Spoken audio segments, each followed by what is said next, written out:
माशाल्लाह जी, बहुत ही ज़बरदस्त खिली खिली अलग अलग दाना और जायका ऐसा कमाल का कि आप हर दफ़ा बनाने पे मजबूर हो जाएं।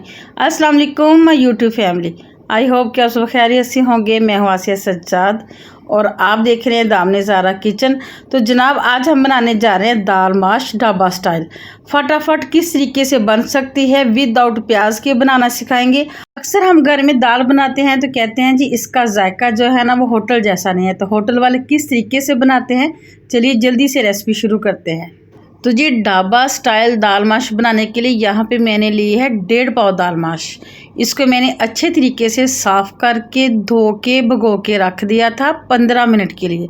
बस 15 मिनट भिगोएंगे, इससे ज़्यादा नहीं भिगोना। अब क्या करेंगे, अब हमने इसको करना है बॉयल। तो बॉयल करने के लिए यहाँ पे मैंने चूल्हे पे कढ़ाई ले लिया। कोई भी खुला सा बर्तन ले लिया, उसमें ये दाल डाल देंगे और इसमें इतना पानी डालेंगे कि जिसमें जो दाल है वो डिप हो जाए। दाल को हमने 80% तक सॉफ्ट कर लेना है, गला लेना है। 20% इसमें कनी छोड़नी है। उसके बाद इसको चूल्हे से उतार लेंगे और स्टेन करके स्टेनर में रख लेंगे। दूसरी साइड पे यहाँ पे मैंने लिए हैं 2 अदद टमाटर, 4 से 5 मिर्चें सब्ज़ लेके उनको मैंने बारीक बारीक काट लिया है। 1 मुट्ठी धनिया है, 1 टुकड़ा अदरक का है, 3 से 4 जो है लहसुन के। अब यहाँ पे लहसुन अदरक का भी हमने पेस्ट बना लेना है और टमाटर का भी, दोनों चीज़ों का हमने अलग-अलग पेस्ट बना लेना है। जो ढाबे वाले होते हैं वो भी इसी तरह से सारी चीज़ें तैयार करके रख लेते हैं। जैसे कोई कस्टमर आता है जल्दी से फ्राई करते हैं और दे देते हैं। तो यहाँ पे अब मैंने देखिए दाल भी बॉईल करके रख ली है, अदरक लहसुन का पेस्ट भी बन गया, टमाटर का पेस्ट भी बन गया। अब हम चलते हैं इसको फ्राई करने की तरफ। यहाँ पे कोई भी पैन या कढ़ाई ले ले, चूल्हे पे रखेंगे और उसमें शामिल करेंगे 1 कप ऑयल। ठीक है, दाल में जो है ना फ्राई दाल में ऑयल थोड़ा सा ज़्यादा जाता है। जैसे ऑयल थोड़ा सा गर्म होगा तो इसमें शामिल करेंगे 2 टेबलस्पून के बराबर लहसुन अदरक का पेस्ट।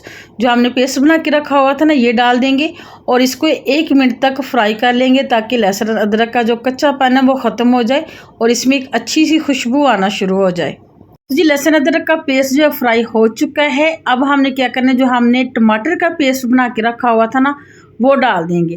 टमाटर का पेस्ट डालने के बाद साथ ही हमने इसमें डाल देना है कुछ मसाले, जिसमें है 1/2 टेबल स्पून नमक या अपने टेस्ट के मुताबिक जितना आप खाना पसंद करते हैं, 1/4 टीस्पून हल्दी, ठीक है, और 1 टीस्पून भर के इसमें जाएगा सुरख मिर्च का पाउडर, 1/2 टीस्पून इसमें डालेंगे कुटी हुई मिर्च और 1 टीस्पून इसमें जाएगा ज़ीरा पाउडर।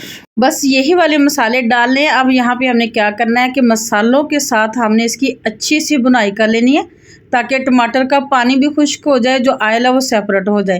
तो यहाँ पे तकरीबन मैंने 2 से 3 मिनट तक इसको मीडियम आंच पे अच्छे से भून लिया है, मसालों को फ्राई कर लिया। तो आप देख सकते हैं ऑयल सेपरेट हो चुका है। इस स्टेज पे आके अब हमने इसमें शामिल कर देनी है दाल जो हमने बॉईल करके रखी थी। बॉईल करते टाइम दाल में मैंने कोई नमक, कोई ऑयल, कोई चीज़ भी नहीं डाली थी, बिल्कुल सिंपल दाल है। ठीक है, अब यहाँ पे हमने दाल की मसालों के साथ बुनाई करनी है तकरीबन 3 से 4 मिनट। बुनाई पे व्यूअर्स आपने बिल्कुल कंप्रोमाइज़ नहीं करना, जितनी अच्छी इसकी बुनाई होगी उतना अच्छा इसका जायका होगा। फ्लेम जो है मीडियम रहेगा। मीडियम फ्लेम पे हमें इसको 3-4 मिनट तक मुसलसल भूनना है। व्यूअर्स ये बहुत ही मज़े की दाल बनती है। यकीन करें, अगर आपके घर में कोई भी दाल माश नहीं खाता, इस तरीके से बनाएंगे ना तो घर वाले ना बार बार फरमाइश करके आपसे ये दाल बनवाएंगे। तो यहाँ पे मुझे तकरीबन 4 मिनट हो गए इसको भूनते हुए। अब क्या करेंगे, यहाँ पे हमने इसमें डालना है पानी, क्योंकि हमने दाल जो है 80% तक गलाई थी, 20% इसमें अभी दाना है। ठीक है, ये थोड़ी सी खड़ी खड़ी है। अब इसमें 1/2 कप के करीब पानी डालेंगे, इसको अच्छी तरह मिक्स करेंगे और इसको हमने बिल्कुल दम वाली आंच पे दम लगा के रख देना है 8 मिनट के लिए। 8 मिनट तक ये अच्छे से सॉफ्ट हो जाएगी, नरम हो जाएगी, ऑयल सेपरेट हो जाएगा। तो इसको चेक करेंगे 8 मिनट के बाद। तो जी यहाँ पे दाल को दम वाली आंच पे पकते हुए 8 मिनट हो चुके हैं। कवर उठाते हैं, माशाल्लाह से इसकी लुक देखें कितनी ज़बरदस्त है। इस टाइम पे आके इसमें शामिल करेंगे 4 से 5 अदद साबुत वाली सब्ज़ मिर्चें और जो मैंने बारीक बारीक काट के रखी हुई थी ना मिर्चें, वो भी शामिल कर देंगे। यहाँ पे 1/2 टीस्पून डालेंगे इसमें गरम मसाला पाउडर और इसको अच्छे से मिक्स करेंगे। दोबारा से 2 मिनट के लिए कवर लगा के रख देंगे ताकि जो हमने इसमें मसाले डाले हैं वो अच्छे से रच मच जाएं और इसको हम चेक करेंगे 2 मिनट के बाद। 2 मिनट हो चुके हैं। गरम मसाला डालने के बाद इसको ज़्यादा नहीं पकाना, वरना दाल जो है ब्लैक की तरफ चली जाती है। तो माशाल्लाह से जैसे ही मैंने ढक्कन उठाया ना, तो व्यूअर्स पूरे घर में माशाल्लाह से इसकी खुशबू फैल गया। आप इसकी लुक देख सकते हैं ना, बिल्कुल भी नहीं ये घुली नहीं है, गली नहीं है।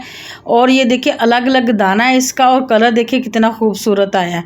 तो अगर व्यूअर्स इस टाइम पे आके आपको मेरी रेसिपी अच्छी लगी हो तो आपने लाइक शेयर ज़रूर करना है। चैनल पे नए हैं तो चैनल को आपने लाजमी से सब्सक्राइब करना है। तो यहाँ पे माशाल्लाह से देखिए इसकी फाइनल लुक। पराठे के साथ खाएं, चपाती के साथ खाएं, यहाँ के बॉयल चावल के साथ बहुत ही मज़ेदार बनती है ढाबा स्टाइल फ्राई दाल माश। तो इजाज़त दीजिए इसी एक अच्छी बात के साथ कि अपनी आखिरत की फ़िक्र खुद करो, सखावत से, रहमदिली से और अल्लाह के ज़िक्र व इबादत से। आज जिंदा को कोई नहीं पूछता, कल मिट्टी के ढेर को कौन पूछेगा। अल्लाह पाक हम सब पर अपनी रहमत के साए हमेशा दराज रखे। आमीन सुम्मा आमीन या रब्बिल आलमीन। मिलेंगे नेक्स्ट वीडियो में नेक्स्ट रेसिपी के साथ।